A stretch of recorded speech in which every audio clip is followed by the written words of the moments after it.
So here's a fun fact about me. I love making animations. Okay, well, I haven't made one in almost 5 years, but the point is that I've always been an artistically driven and creatively passionate woman. So when I got a suggestion from Smeargle asking me to do a full Pokemon team based on the art, how could I possibly say no? Smeargle is a Pokemon that I absolutely love, and it's one of the best Pokemon to ever exist in my opinion, and is honestly quite an icon on my channel. So today I will be using a full team of the most autistic Pokemon.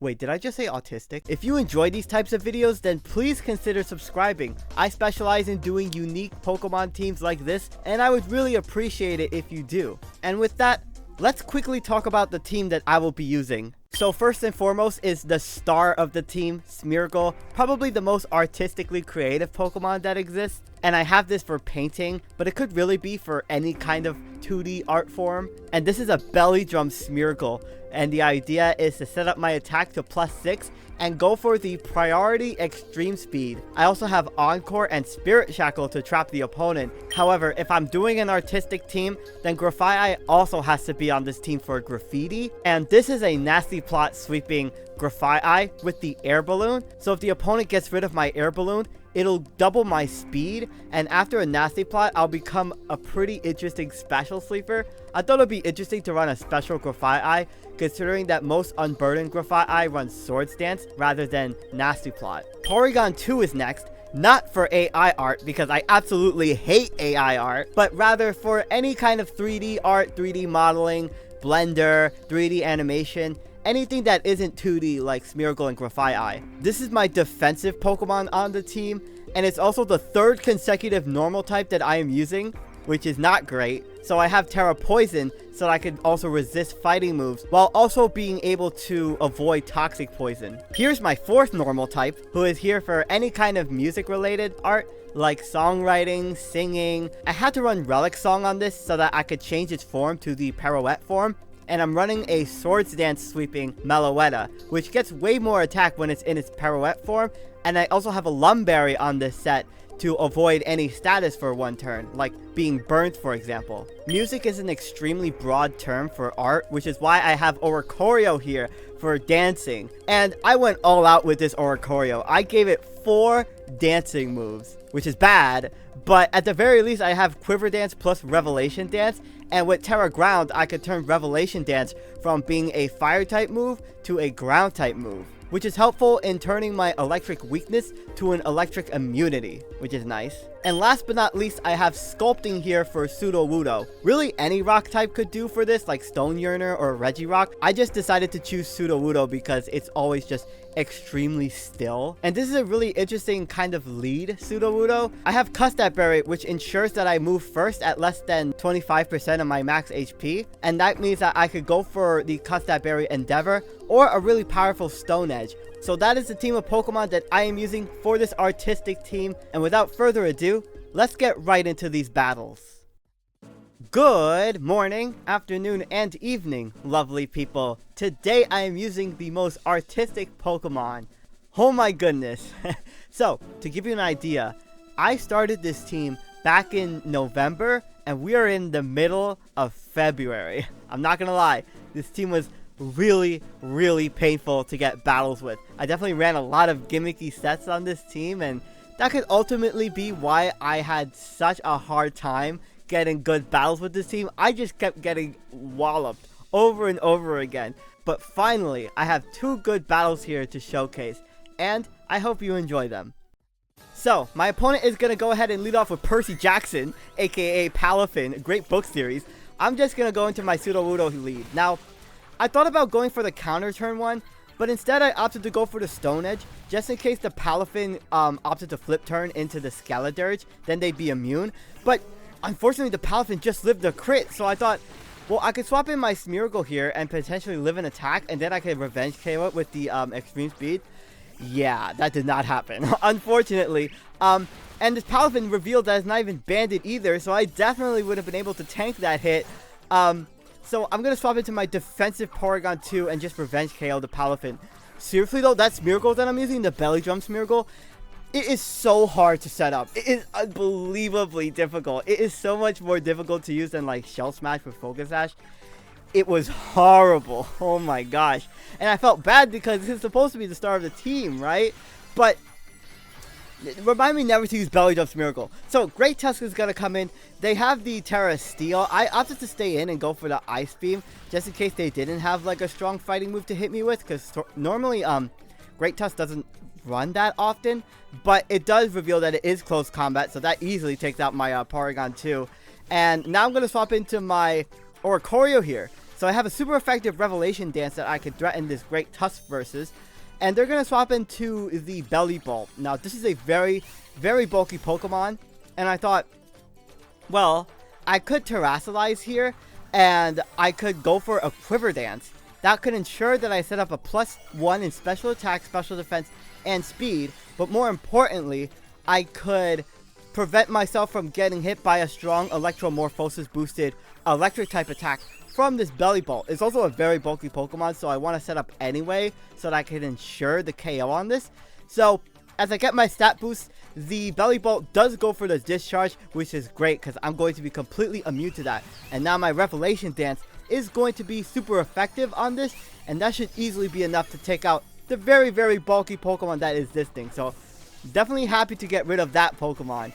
So Great Tusk comes in, which I thought was interesting. My ground type Revelation Dance is definitely still going to be super effective. And Great Tusk doesn't have a lot of good special defense at all. Actually, this Pokemon's special defense is worse than Cleffa. Fun fact. But anyway, Great Tusk just gets walloped by Revelation Dance, so that's another KO. And in comes the Mousehold, which has a crazy nickname.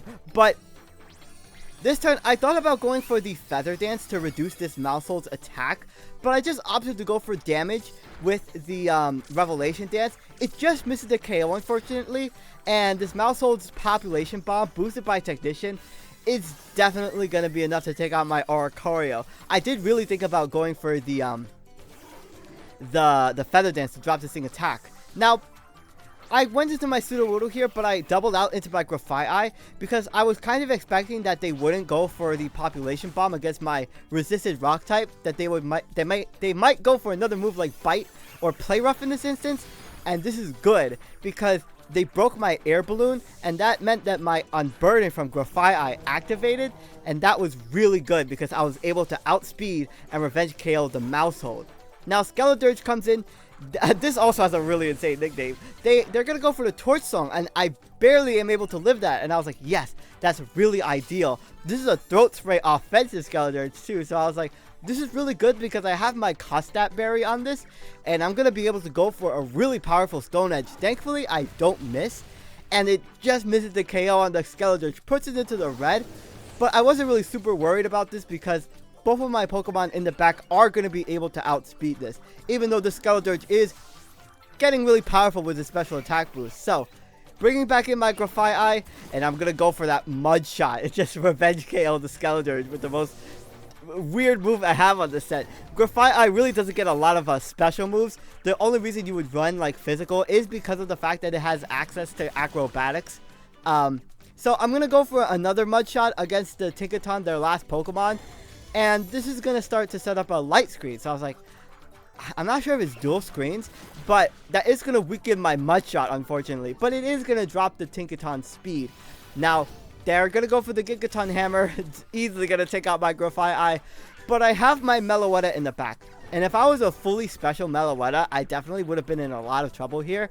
But thankfully, I do have the Relic Song, which will change me into my more physical Pirouette form. Plus, I am a physical set. So, going for that Relic Song is also really interesting because with Serene Grace, I could have a 20% chance to put the opponent to sleep.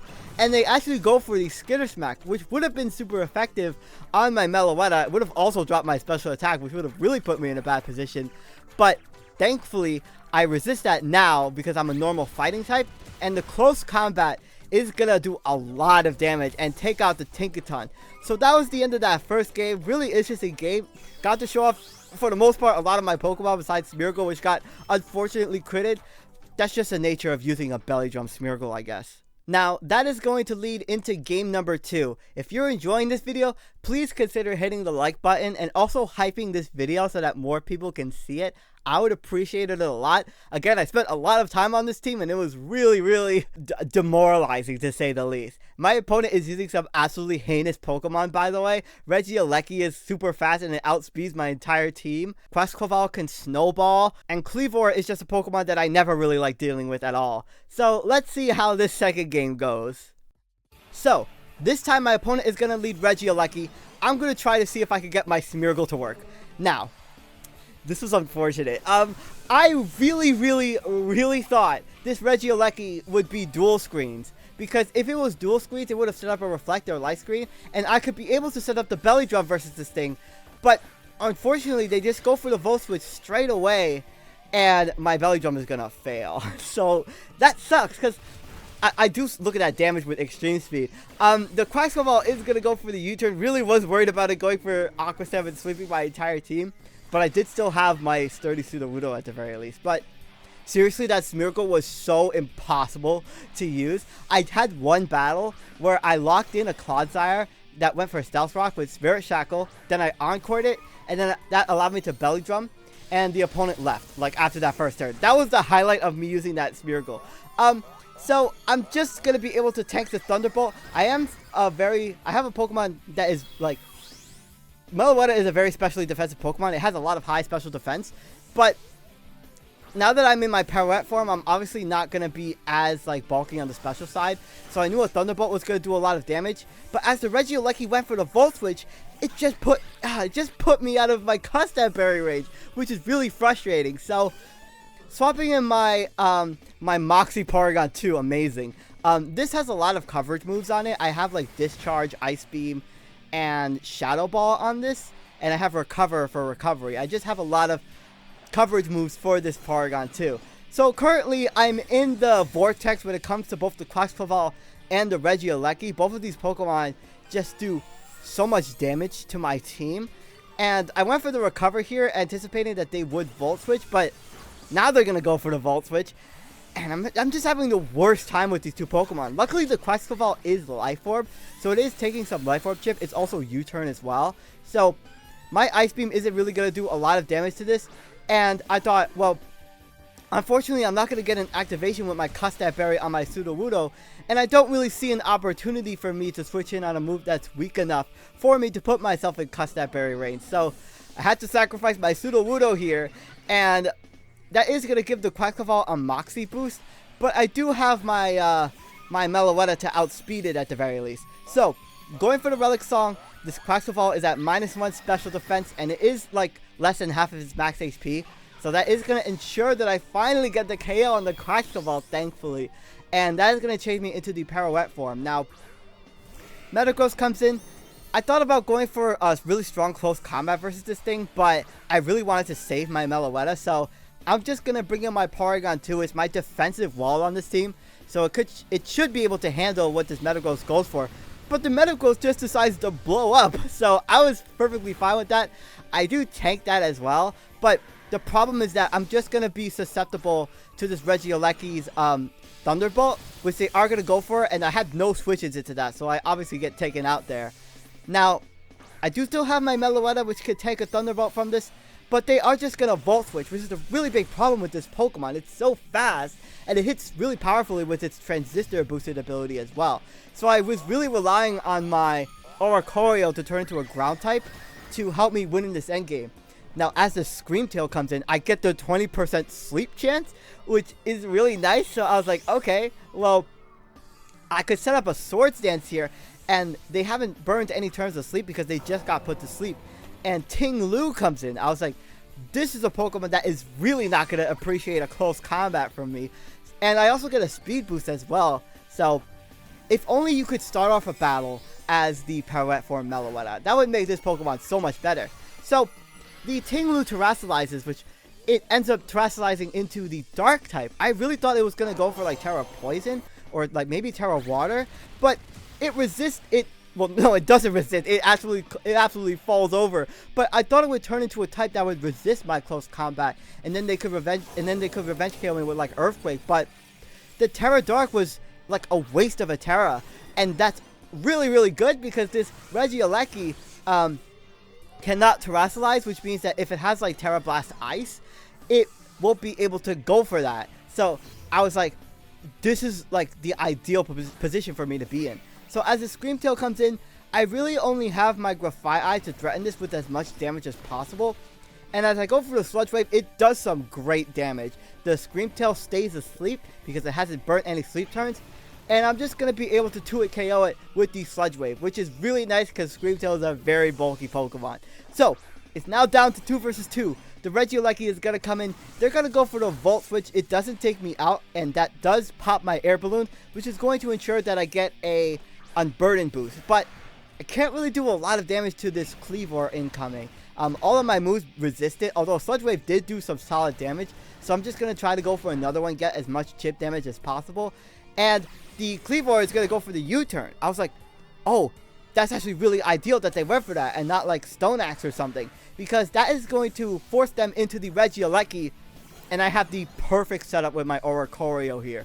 They probably think that they have this with their electric attack because they could easily threaten me.